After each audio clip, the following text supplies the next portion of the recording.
चलिए, तो पंप्स क्या होते हैं? पंप्स का मतलब होता है ऐसे हाइड्रोलिक डिवाइस, ठीक है, हाइड्रोलिक मतलब जो वाटर से चलते हो। तो पंप ऐसे हाइड्रोलिक डिवाइस होते हैं जिसमें हम मैकेनिकल एनर्जी को, यांत्रिक ऊर्जा को कन्वर्ट करते हैं हाइड्रोलिक एनर्जी में, ठीक है। तो पंप क्या है? ऐसे डिवाइस हैं जिसकी सहायता से हम हाइड्रोलिक एनर्जी को कन्वर्ट करते हैं, मैकेनिकल एनर्जी को कन्वर्ट करते हैं किसमें? हाइड्रोलिक एनर्जी में। अब हाइड्रोलिक एनर्जी किस रूप में होती है? हाइड्रोलिक एनर्जी जो है ये एनर्जी होती है प्रेशर के रूप में, ठीक है, प्रेशर एनर्जी के रूप में। तो पंप्स का क्या काम है? पंप्स का काम है कि जो भी फ्लूइड है, मान लीजिए वाटर है, तो हम पंप को मैकेनिकल एनर्जी देंगे और वो एनर्जी जाएगी वाटर के पास और वाटर की प्रेशर एनर्जी इंक्रीज हो जाएगी, जिसको हम बोलते हैं हाइड्रोलिक एनर्जी, ठीक है। दूसरी चीज, पंप्स और कंप्रेसर दो इंस्ट्रूमेंट होते हैं, एक होता है पंप और दूसरा होता है कंप्रेसर। दोनों में मैंने आपको डिफरेंस बताया था पहले। पंप्स जो हैं ये हम इसको नाम का यूज करते हैं किसके लिए? इनकम्प्रेसिबल फ्लूइड के लिए।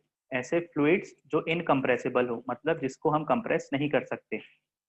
इनकम्प्रेसिबल फ्लूइड की प्रॉपर्टी क्या होती है? इनकी डेंसिटी जो है कांस्टेंट होती है।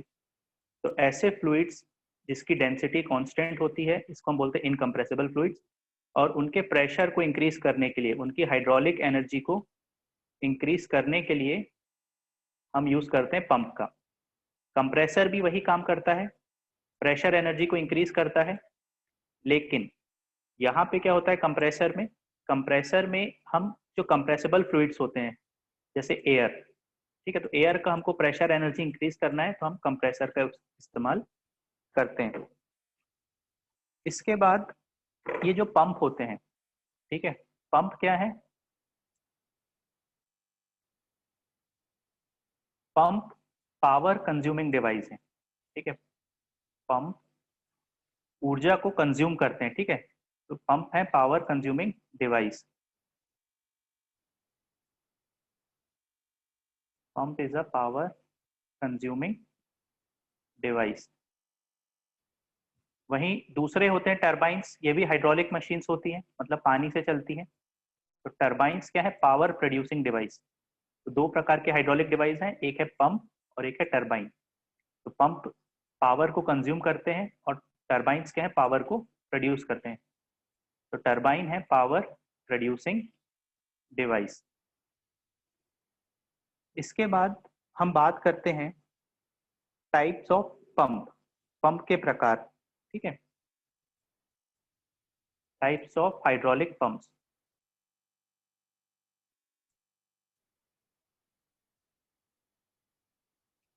अब पंप्स जो हैं कई प्रकार से हम इसको क्लासिफाई कर सकते हैं। तो जो मेन है, हम दो प्रकार के पंप्स पढ़ेंगे। एक पंप होता है सेंट्रीफ्यूगल पंप, ठीक है, सेंट्रीफ्यूगल पंप। सेंट्रीफ्यूगल पंप को हिंदी में बोला जाता है अपकेंद्री पंप, अपकेंद्री पंप, ठीक है। दूसरा हम पढ़ेंगे पंप के अंदर ही रेसिप्रोकेटिंग पंप, रेसिप्रोकेटिंग पंप। अब रेसिप्रोकेटिंग पंप को हिंदी में बोला जाता है प्रत्यागामी पंप, ठीक है।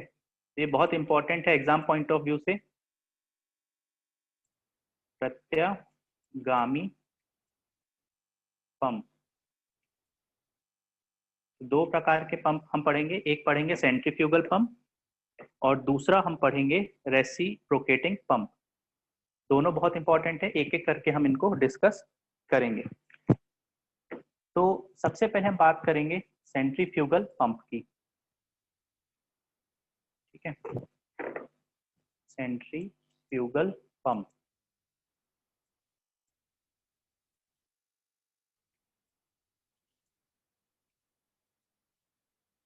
अब सेंट्रीफ्यूगल पंप क्या होते हैं? सबसे पहली चीज तो कॉमन है, हाइड्रोलिक मशीन्स है, हाइड्रोलिक, ठीक है, हाइड्रोलिक मतलब इसमें वाटर का हम उपयोग करेंगे, तो हाइड्रोलिक मशीन है। फिर ये रोटोडायनामिक मशीन है। रोटोडायनामिक मतलब इसमें एक रोटेटिंग पार्ट होता है जिसको हम बोलते हैं इम्पेलर। ठीक है, तो इसमें एक रोटेटिंग पार्ट होता है। रोटेटिंग मतलब जो पार्ट गोल घूमता है, तो रोटोडायनामिक मशीन है जिसके अंदर एक रोटेटिंग पार्ट होता है। इस पार्ट को हम बोलते हैं इम्पेलर। ठीक है, इम्पेलर। इम्पेलर का क्या काम होता है, ये जो फ्लूइड है वाटर को हाई स्पीड में रोटेट करता है। ठीक है, अब रोटेशन के कारण वोर्टेक्स फ्लो बनता है। एक फ्लो होता है जिसको हम बोलते हैं वोर्टेक्स फ्लो। और वोर्टेक्स फ्लो में रेडियस के साथ प्रेशर बढ़ता है। अगर रेडियस बढ़ेगा तो प्रेशर भी बढ़ेगा। तो उस कारण से पानी का जो रेडियस बढ़ता है और उसके कारण उसका प्रेशर भी बढ़ता है, जिसको हम बोलते हैं सेंट्रीफ्यूगल एक्शन। ठीक है, जिसको हम बोलते हैं सेंट्रीफ्यूगल एक्शन। तो इस सिद्धांत पे सेंट्रीफ्यूगल पंप काम करता है। एक बार फिर से सुन लीजिए। हाइड्रोलिक मशीन है, रोटोडायनामिक एक्शन पे काम करती है। इसमें मेन जो पार्ट होता है, एक होता है इम्पेलर। इम्पेलर क्या करता है, वाटर को रोटेट करता है जिसके कारण वोर्टेक्स फ्लो बनता है। वोर्टेक्स फ्लो में रेडियस इंक्रीज होता है तो प्रेशर इंक्रीज होता है। देखिए, एक हाइड्रो जो होता है हमारा हेड, प्रेशर हेड, जेड हम जिससे रिप्रेजेंट करते हैं, ये होता है r square omega square upon 2g। ठीक है, तो जितना ज्यादा आर होगा उतना ज्यादा प्रेशर हेड होगा। तो यहाँ से हमको पता चलता है कि जब हम वोर्टेक्स फ्लो बन रहा है तो वहां पे प्रेशर का इंक्रीज हो रहा है। इसी को हम बोलते हैं सेंट्रीफ्यूगल एक्शन। तो इसलिए पंप का नाम पड़ा है सेंट्रीफ्यूगल पंप। अब ये जो सेंट्रीफ्यूगल पंप है, एक टरबाइन आती है फ्रांसिस टरबाइन। ठीक है, फ्रांसिस टरबाइन एक रेडियल फ्लो टरबाइन है, रिएक्शन टरबाइन है। फ्रांसिस टरबाइन, इसको हम जब टरबाइंस के बारे में डिस्कस करेंगे तब पढ़ेंगे। तो इसका उल्टा है फ्रांसिस टरबाइन का inverse. Inverse of Francis turbine ये क्या होता है, सेंट्रीफ्यूगल पंप। इसके बाद हम कंस्ट्रक्शन की बात करते हैं सेंट्रीफ्यूगल पंप के। तो सेंट्रीफ्यूगल पंप में जो मेन पार्ट्स हैं वो हम देख लेते हैं कौन कौन से। सेंट्रीफ्यूगल पंप, ठीक है, पार्ट्स। इसके हम पार्ट्स की बात कर रहे हैं। तो सबसे पहला जो मेन पार्ट है इसमें होता है, एक तो होता है केसिंग। केसिंग मतलब हम बोल सकते हैं जो बाहर का कवर होता है। ठीक है, इसको हम केसिंग बोलते हैं। केसिंग दो प्रकार के हो सकती है। एक होती है वॉल्यूट केसिंग और एक होती है वोर्टेक्स केसिंग। ठीक है, वोर्टेक्स केसिंग। केसिंग का मतलब होता है जो बाहर का कवर होता है उसको हम केसिंग बोलेंगे। दूसरा इसमें मेन पार्ट मैंने आपको बताया क्या होता है, इम्पेलर। इम्पेलर क्या करता है, इम्पेलर रोटेटिंग मोशन प्रोवाइड करता है। फिर इसके बाद एक सक्शन पाइप होता है जहां से वाटर को सक किया जाता है पंप के अंदर। ठीक है, मतलब जहां से हमको पानी को लिफ्ट करना है, उठाना है, वहां से पंप के केंद्र की दूरी, उसको हम बोलते हैं सक्शन। वहां तक का जो पाइप लगा होता है उसको हम बोलते हैं सक्शन पाइप। फिर एक और होता है डिस्चार्ज पाइप। ठीक है, डिस्चार्ज पाइप, पंप से पानी जहां तक डिस्चार्ज करना है वहां तक का जो पाइप होता है उसको बोला जाता है डिस्चार्ज पाइप। अब इस सक्शन पाइप में एक फुट वॉल्व लगी होती है। फुट वॉल्व का क्या काम है, फुट वॉल्व पानी को वापस जाने नहीं देती है। तो सक्शन पाइप के साथ फुट वॉल्व भी लगी होती है। तो इसका जो डायग्राम कैसे बनेंगे सारे पार्ट्स के, कौन कौन से, केसिंग, इम्पेलर, सक्शन पाइप और डिस्चार्ज पाइप, इसका हम डायग्राम देखते हैं। तो मान लीजिए ये लिक्विड का लेवल है जहां से आपको पानी को पंप करना है। आपने यहाँ पे पंप को लगा के रखा हुआ है, ये आपका पंप है और ये पंप का सेंटर लाइन है। तो सेंटर लाइन से यहाँ से जो आप पाइप लगाएंगे, ठीक है, ये पंप का ये जो पाइप है ये कहलाएगा सक्शन पाइप। सक्शन पाइप से पानी ऊपर खींचेगा पंप में। फिर उसके बाद पानी यहाँ से आप कहीं डिस्चार्ज करना है आपको। ठीक है, तो ये वाला जो पाइप है ये कहलाएगा डिस्चार्ज पाइप। ये दो प्रकार के पाइप हैं, सक्शन पाइप और डिस्चार्ज पाइप। ये जो बीच का है इसको बोलते हैं आई। ठीक है, आई ऑफ पंप या आई ऑफ इम्पेलर, यहाँ से पानी अंदर जाता है और बाहर। अब इसके अंदर यहाँ पे इम्पेलर होता है, ठीक है, यहाँ पे क्या होगा, इम्पेलर, उसमें ऐसी वेन्स बनी होती है, वेन्स मतलब ब्लेड्स, ऐसी ब्लेड्स होती हैं। तो पानी जो है सक्शन पाइप से जाएगा अंदर, फिर वेन्स से बाहर निकलेगा और केसिंग से होता हुआ इस डिस्चार्ज पाइप से पानी बाहर जाएगा। तो ये है सेंट्रीफ्यूगल पंप। हम इसको ये वाला पार्ट को हम और अच्छे से देखेंगे अभी। अब जो वेन्स होती हैं, वेन्स या हम इसको ब्लेड्स बोलते हैं, वेन्स या फिर ब्लेड। ब्लेड मतलब जैसे फैन की ब्लेड होती है, वैसे इसमें जो इम्पेलर होता है उसमें ब्लेड्स होती हैं, ठीक है। तो इम्पेलर की एक आई होती है, इसमें ऐसे बैकवर्ड कर्व वेन्स लगी होती हैं।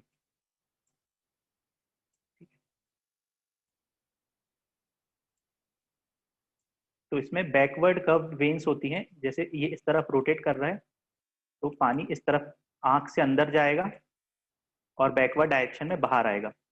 तो वेन्स जो हैं वो बैकवर्ड कर्व्ड होती हैं, मतलब पीछे की ओर बेंड हुई होती हैं, बैकवर्ड कर्व्ड वेन्स, ठीक है, बैकवर्ड कर्व्ड वेन्स होती हैं इसमें इम्पेलर में। तो एक एक करके हम सारे पार्ट्स देखते हैं। सबसे पहले हमने देखा क्या, इम्पेलर। इम्पेलर क्या करता है, इम्पेलर वाटर को रोटेटिंग मोशन प्रोवाइड करता है और इम्पेलर में जो वेन्स होती हैं वो बैकवर्ड कर्व्ड वेन्स होती हैं। इसके बाद जो पानी है वो सक्शन पाइप के माध्यम से इम्पेलर की आई पे जाता है, मतलब जो बीच वाला हिस्सा होता है यहाँ से अंदर जाता है और वेन्स से गोल घूमता हुआ बैकवर्ड कर्व वेन से बाहर निकलता है और किसमें जाता है, केसिंग में। इस तरीके से पानी अंदर जाता है। जब ऐसा होता है तो जो वाटर आंख से अंदर जा रहा है और बाहर ब्लेड से बाहर निकल रहा है, तो उसकी सेंट्रीफ्यूगल एक्शन के कारण प्रेशर एनर्जी इंक्रीज होती है, ठीक है, इसीलिए हम इसको सेंट्रीफ्यूगल पंप कहते हैं। अब जो केसिंग है, दो प्रकार की मैंने आपको केसिंग बताई थी। दो प्रकार की केसिंग कौन कौन सी है, एक है वॉल्यूट केसिंग, एक है वॉर्टेक्स केसिंग। तो जो वॉल्यूट केसिंग है,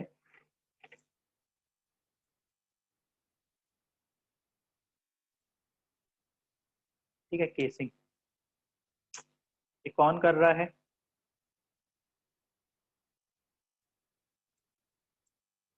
केसिंग। अब केसिंग दो प्रकार की है, एक है वॉल्यूट केसिंग।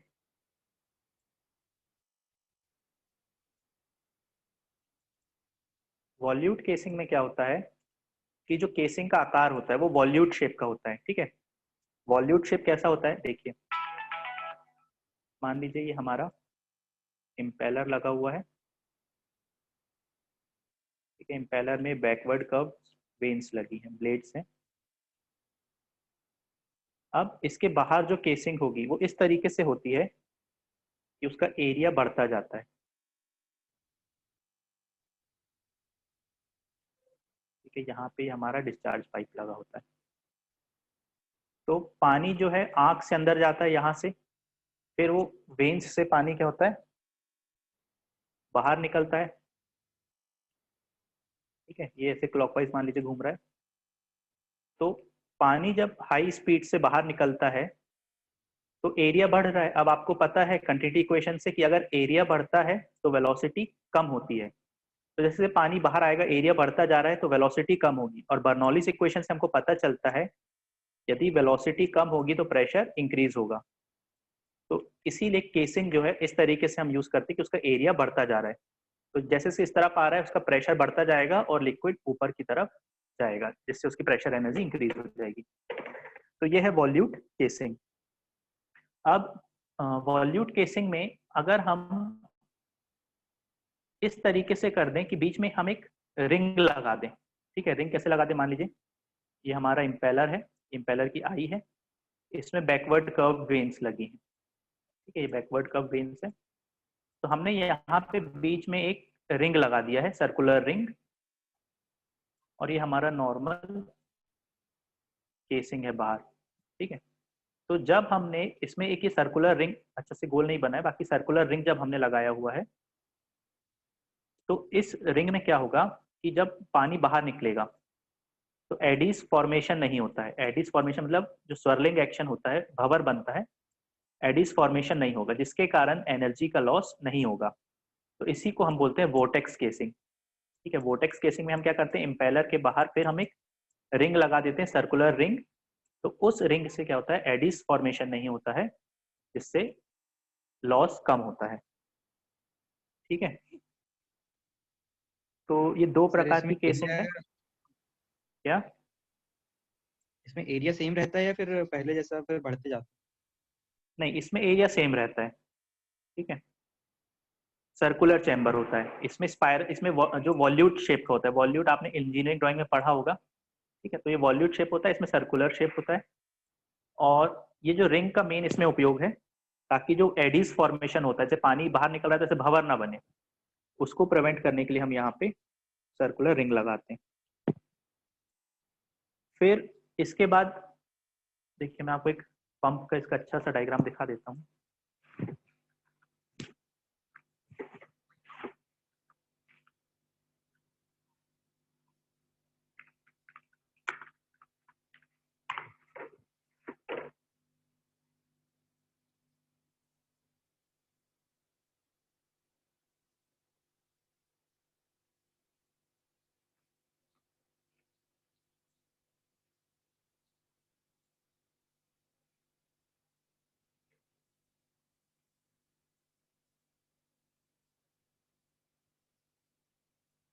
देखिए, जैसे ये पंप है, ठीक है, तो जो सक्शन पाइप था वहां से पानी ये सक्शन होके कहाँ जाएगा, सेंटर पे। ये जो सेंटर है इसको हम बोलते हैं आई, आई ऑफ इम्पेलर। अब यहाँ पे इम्पेलर से क्या होगा, उसकी एनर्जी इंक्रीज होगी। ये देखिए इम्पेलर बना हुआ है, और वो इम्पेलर से जब जाएगा तो हाई स्पीड पे रोटेट करेगा, जिससे उसकी वोर्टेक्स एक्शन के कारण, वोर्टेक्स एक्शन होते फ्लो होता है, वोर्टेक्स फ्लो, उसका डिटेल में नहीं जाएंगे। तो वोर्टेक्स फ्लो के कारण रेडियस जो बढ़ रहा है, उसके कारण उसकी प्रेशर एनर्जी इंक्रीज हो जाएगी। फिर साथ ही साथ जो उसकी एग्जिट वेलोसिटी है, ठीक है, जिस गति से बाहर निकल रहा है, अब वो वेलोसिटी कन्वर्ट होगी किसमें, प्रेशर एनर्जी में। क्यों? क्योंकि एरिया जो है यहाँ पे वॉल्यूट केसिंग का, तो वॉल्यूट केसिंग का एरिया बढ़ रहा है। तो हमें पता है कंटिन्यू इक्वेशन से एरिया बढ़ेगा, वेलोसिटी कम होगी, और बर्नौलीज इक्वेशन से फिर पता चलता है कि वेलोसिटी कम होगी तो प्रेशर बढ़ेगा। तो इस तरीके से यहाँ से डिस्चार्ज से वो डिस्चार्ज पाइप में चला जाता है। तो ये मुख्य इसका कंस्ट्रक्शन है। अब सक्शन पाइप मैंने आपको बताया, सक्शन पाइप क्या होता है, जो पानी का सरफेस है जहां से वाटर को लिफ्ट करना है, वहां से इम्पेलर की आई तक जो पाइप होता है उसको हम सक्शन पाइप बोलते हैं। सक्शन पाइप में एक वॉल्व लगी होती है जिसको हम फुट वॉल्व भी बोलते हैं। ये जो पानी को केवल एक ही तरफ, मतलब पंप की तरफ फ्लो होने के अलाउ करती है, वापस दूसरी तरफ जाने नहीं देती है। साथ ही साथ बीच में एक स्ट्रेनर भी लगा होता है। स्ट्रेनर का क्या काम है कि यदि कोई पार्टिकल्स हैं तो उसको साफ कर देता है, ठीक है, रोक देता है, फॉरेन मटेरियल को अंदर आने नहीं देता है। और डिलीवरी पाइप क्या है, डिलीवरी पाइप का मतलब जो पानी पंप से जहां तक आपको पहुंचाना है, wherever it is required, वहां तक वो पानी को सप्लाई करता है। तो वर्किंग समझ में आई सेंट्रीफ्यूगल पंप की। अब यस। जो हेड होता है, एक हेड होता है जिसको हम बोलते हैं मैनोमेट्रिक हेड। ठीक है, मैनोमेट्रिक हेड, ये हेड होता है कि पंप को कितना प्रेशर की जरूरत पड़ेगी पानी को सप्लाई करने के लिए, उसको हम बोलते हैं मैनोमेट्रिक हेड।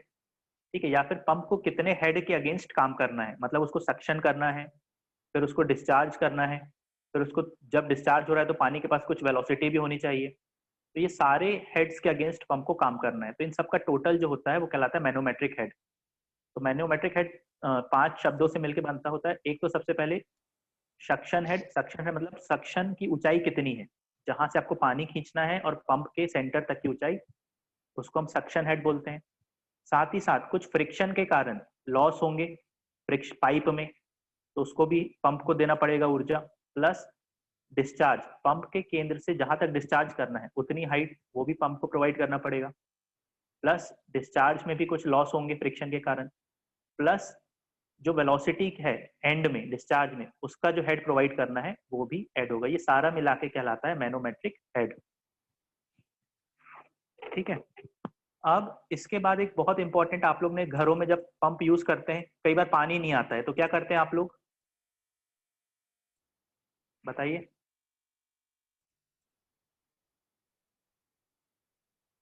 घर में सबके पंप होगा, पंप में कई बार पानी नहीं आता है चालू करने से पहले, फिर आप क्या करते हैं उस केस में? सर उसमें थोड़ा सा पानी डालते हैं। Very good. तो वो क्या क्यों डालते हैं ऐसा, ठीक है? तो उसको हम बोलते हैं प्राइमिंग। जो हम पंप चालू करने से पहले पंप का जो सक्शन पाइप होता है, डिस्चार्ज पाइप होता है, पूरे पंप को हम पानी से पहले भर देते हैं, ठीक है? उसको हम बोलते हैं प्राइमिंग। प्राइमिंग क्यों करते हैं? ताकि जब हम जो पंप का, मान लीजिए इम्पेलर है, ये केसिंग है, ये सक्शन पाइप है जहाँ से पानी आ रहा है, और यहाँ से वो बाहर जा रहा है डिस्चार्ज पाइप, ठीक है? तो हम डिस्चार्ज पाइप पूरे इस पंप के इम्पेलर को, पूरे केसिंग को और इस सक्शन पाइप को, इन सब को हम पानी से भर देते हैं, फिल्ड विथ वाटर, ठीक है? तो इससे क्या होगा, जो एयर होती है पंप के अंदर, वो एयर बाहर चली जाएगी, एयर नहीं रहेगी अब उसमें। ऐसा क्यों करते हैं कि यदि मान लीजिए जो पंप का जो हेड होता है, मैनोमेट्रिक हेड जनरेट होता है, उसका फॉर्मूला एक होता है VW2U2/G, ठीक है? ये फॉर्मूला होता है हेड जनरेटेड बाय पंप। अब अगर एयर होगी, ठीक है, पंप के अंदर अगर एयर होगा, तो जो हेड जनरेट होगा वो एयर की डेंसिटी के अनुसार जनरेट होगा। अब एयर की डेंसिटी बहुत कम होती है, 1.2 kg/m³ के आसपास होती है, ठीक है? जो पानी, जो हेड जनरेट होगा, हेड मतलब जितना खिंचाव जनरेट होगा ताकि पंप पानी को सप्लाई कर सके, अगर एयर होगी अंदर पंप के, तो जो हेड जनरेट होगा वो एयर के रूप में जनरेट होगा। तो वो जो हेड है वो पानी को खींच ही नहीं पाएगा, खींचेगा भी तो बहुत यहाँ तक खींचेगा, इधर तक, बाकी वो सप्लाई नहीं कर पाएगा। तो इसीलिए हम क्या करते हैं, पंप को पूरे के पूरे पानी वाटर से फिल कर देते हैं। तो अब जो हेड जनरेट होगा वो वाटर की डेंसिटी के अनुसार जनरेट होगा, ठीक है? वाटर की डेंसिटी मतलब 1000 kg/m³। तो इसीलिए पंप क्या होगा, हेड ज्यादा जनरेट होगा, ठीक है? तो वो हेड से फिर अब पानी सप्लाई होने लगेगा। तो इसीलिए हम इसको प्राइमिंग करते हैं। प्राइमिंग का मतलब होता है पूरे पंप के suction pipe, casing, impeller, discharge को, सबको हम पानी से भर देते हैं ताकि एयर जो है वो अलग हो जाए। क्योंकि अगर एयर होगी तो जो हेड जनरेट होगा वो एयर के हाइट में जनरेट होगा, एयर के मीटर्स में, और वो पानी को सक नहीं कर पाएगा, ठीक है? तो इसको हम बोलते हैं priming of a pump. Clear है इतना? सर मैनोमेट्रिक हेड एक बार बता दीजिए ना। मैनोमेट्रिक हेड देखिए, मैनोमेट्रिक हेड की जो डेफिनेशन है वो होती है कि total head against which a pump has to work. जितना भी हेड है, ठीक है, कितने हेड के अगेंस्ट पंप को काम करना है, उसको हम बोलते हैं मैनोमेट्रिक हेड। इसको हम HM से दर्शाते हैं। अब जो पंप होता है, ठीक है, मान लीजिए कि पंप है,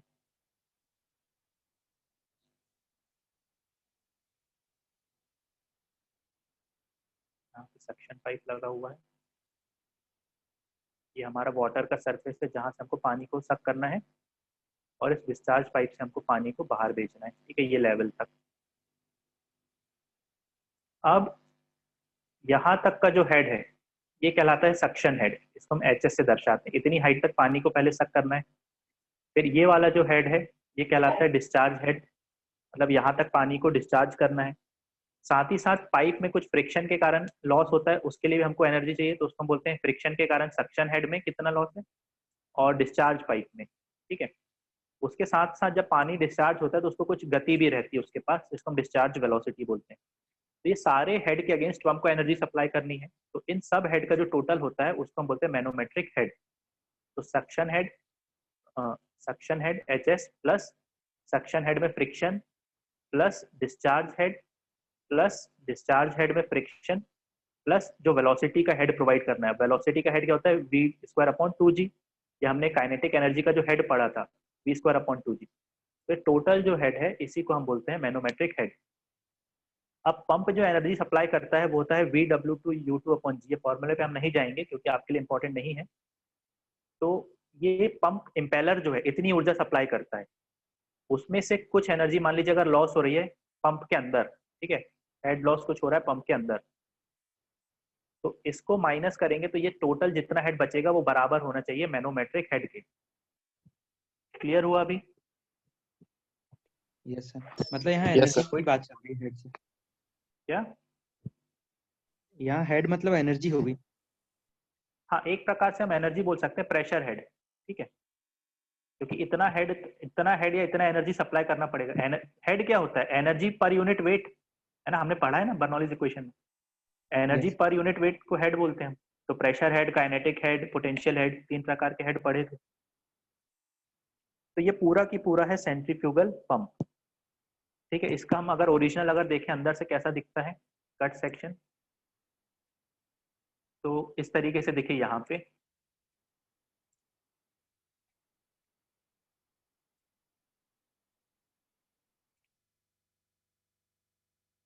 देखिए घरों में जो पंप होता है नॉर्मल, तो यहाँ से आई है, यहाँ से हमारा सक्शन पाइप जोड़ा होगा पीछे से, जिससे पानी सक होगा, ये आई से अंदर जाएगा इम्पेलर में। ठीक है, ये बाहर केसिंग लगी हुई है, ठीक है, वॉल्यूट केसिंग है। तो इम्पेलर से उसकी सेंट्रीफ्यूगल एक्शन से प्रेशर एनर्जी इंक्रीज होगी, साथ ही साथ जब वो केसिंग में जाएगा तो एरिया बढ़ रहा है, प्रेशर एनर्जी और इंक्रीज होगी, और ये डिस्चार्ज पाइप यहाँ पे लगा होगा, उससे बाहर जाएगा। तो ये पंप के अंदर का हिस्सा है। ठीक है, समझ में आया? और Yes. ये इम्पेलर को हम रोटेट किससे करते हैं? हम इलेक्ट्रिक एनर्जी, सब मोटर लगी होती है इसमें, ठीक है, वाइंडिंग आपने देखा होगा पंप अगर खुला होगा, तो मोटर के माध्यम से इम्पेलर रोटेट होता है। ठीक है, यहाँ पे मोटर लगी है, तो मोटर में हम इलेक्ट्रिक एनर्जी सप्लाई करते हैं, मोटर से वो एनर्जी कन्वर्ट होती है किसमें? मैकेनिकल एनर्जी में, मतलब ये इम्पेलर रोटेट होता है, और इम्पेलर से रोटेशन के कारण जो मैकेनिकल एनर्जी है वो कन्वर्ट होती है हाइड्रोलिक एनर्जी में। तो